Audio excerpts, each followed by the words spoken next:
Hi, I'm Rod Reuven Bryant here with YPS Yeshiva Perchei Shoshanim's class on Noahide mitzvot and lifestyle course. I hope you have been enjoying the class, and we, of course, would like you to take time to add questions in the chat box and give me at least 24 hours to answer them. Sometimes the schedule gets a little busy and I'm not able to answer them.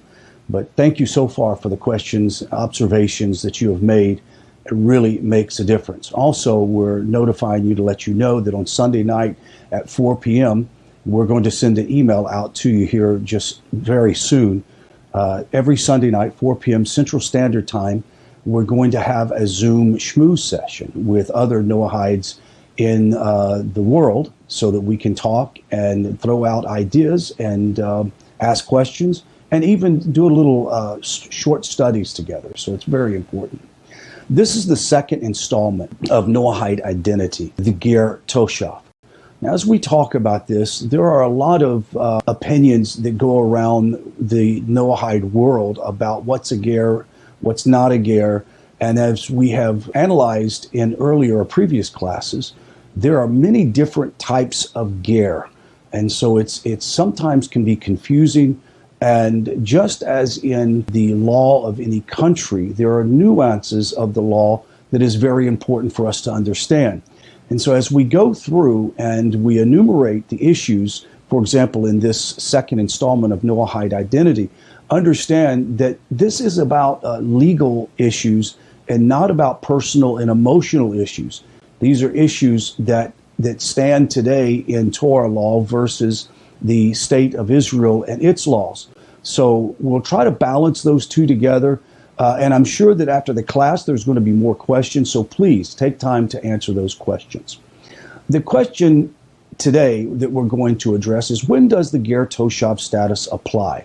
The Talmud notes a similarity of language between the verses describing an indentured servant and a Ger Toshav. Now, let me share these verses. Deuteronomy 15:16.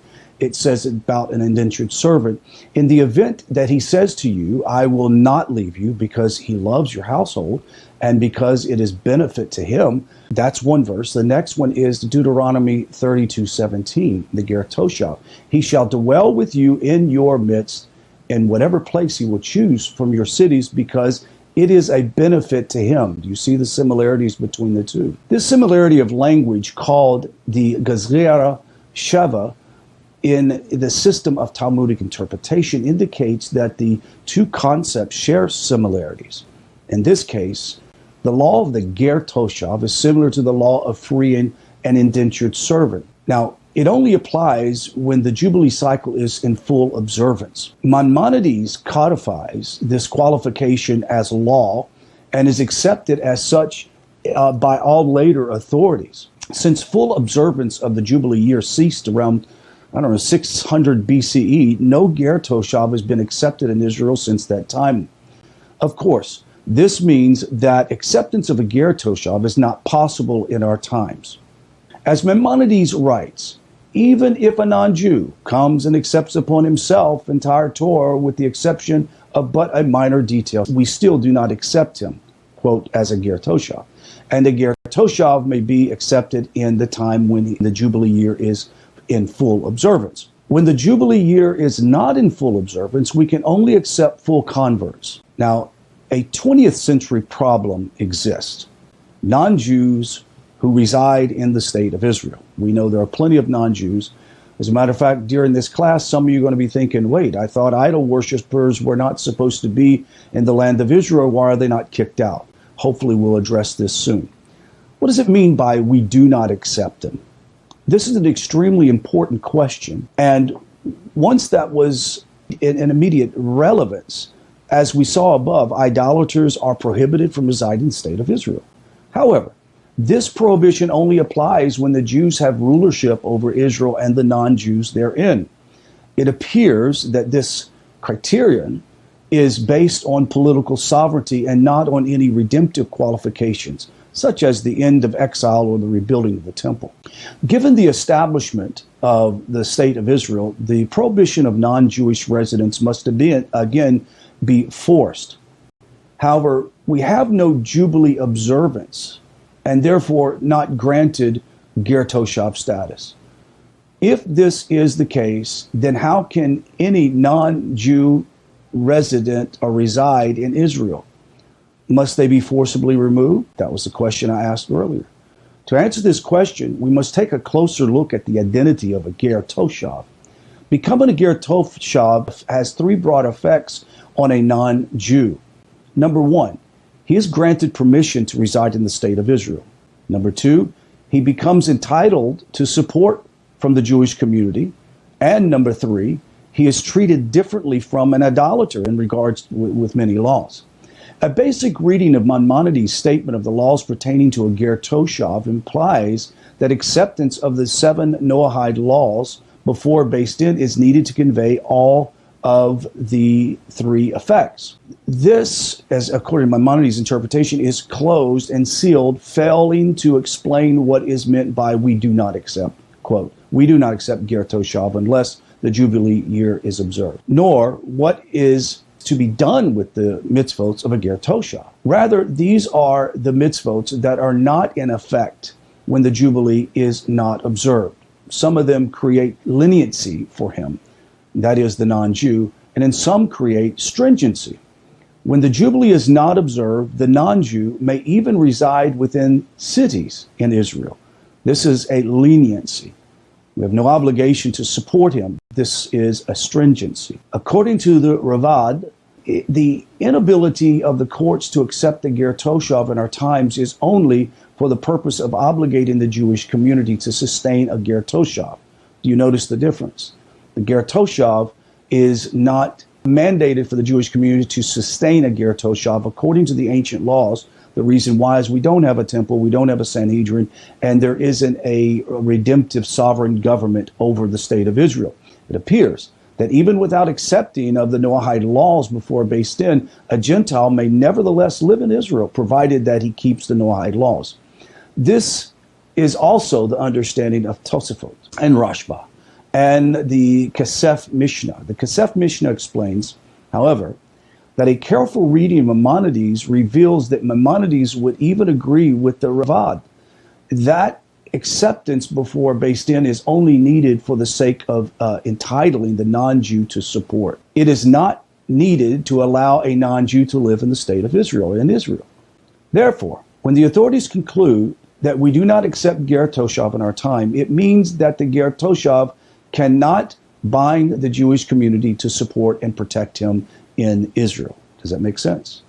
Some people have jumped to conclusions when they hear we do not accept Ger Toshav as, well, they don't accept the Noahide to come in and to be a part of Israel and the Jewish community. No, it's about a legal aspect of obligation that the Jewish community should support the Ger Toshav. Yet, if acceptance before Beis Din is only needed to qualify one for communal support, then why does the Ger Toshav receive the other two benefits, and residency and as a non-idolater? Well, the answer is that these two factors, which are actually one and the same, are automatic. That is, automatic consequences of non-Jews' rejection of idolatry.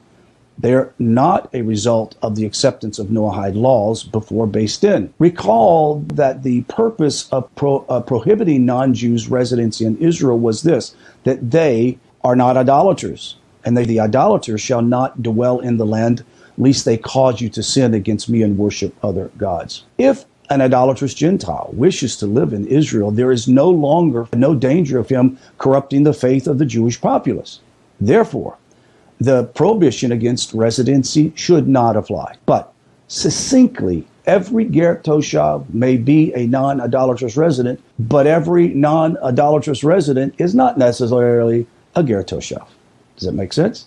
A majority of the authorities have tackled the question of non-Jewish residency in the modern state of Israel and have relied upon the interpretation of Ger Toshav. That is, that a non-Jew only needs to not worship idols to permit the residency of a non-Jew in Israel. That's the current state. We must keep in mind that the necessity for deciding in practice the exact definition of a Ger Toshav has only become pertinent since the establishment of the state of Israel. Prior to this time, Torah scholars offered many possible understandings of the Ger Toshav, as we will soon see in the third lecture on Ger identity or Noahide identity. When we examine the Noahide identity closely, you will find that there are legal clauses that prevent a Ger Toshav status today. However, in some local communities where a Noahide has rejected idolatry and shutuf, have taken upon them the 7 mitzvot categories of Torah understanding, and walk closely in observance to them, they are permitted to be a part of local Jewish communities. Now, it depends on what Jewish community and what part of the country and world. In some places, like Muslim countries, it is very difficult for a Muslim who is a Ger Toshav, is a Noahide, to participate in local Jewish community just because of the risk of death and calamity within the community. And then there are some Jewish communities across even the United States and in Western countries where they might be accepted in one town with one particular rabbi because of their relationship and may not be accepted in another town because it's just not a comfortable situation. And until we reach, an apex of understanding between the non-Jewish world and the Jewish rabbis and the Jewish people, we're going to have this constant struggle. There's going to be the slight consternation from the Jewish world that is not trusting of the non-Jew that comes in their midst. Why? Because, as I've said earlier, many just assume they're idolaters. Well, we're finding out in this course, and we're finding out throughout the current history of the B'nai Noach, that there are many hundreds of non-Jews who have rejected shutuf and idolatry, who've accepted upon themselves the mitzvot given to them by Moses from Noah, and now they are living pious, righteous lives, and should, in many ways, be accepted within a Jewish community as a Noahide. Now, that Noahide obviously understands his or her restrictions within a Jewish community. If they're a good student of Torah, they understand their place within a Jewish community. I think that most of them, all they are asking is for that local rabbi and the local Jews to help educate him or her in the ways of the Torah that apply for a non-Jew. And they would love to be a part of the Jewish community as much as Torah law would permit. So as we go on, the next class will be the third installment of Noahide identity. So I'll see you then. Shalom.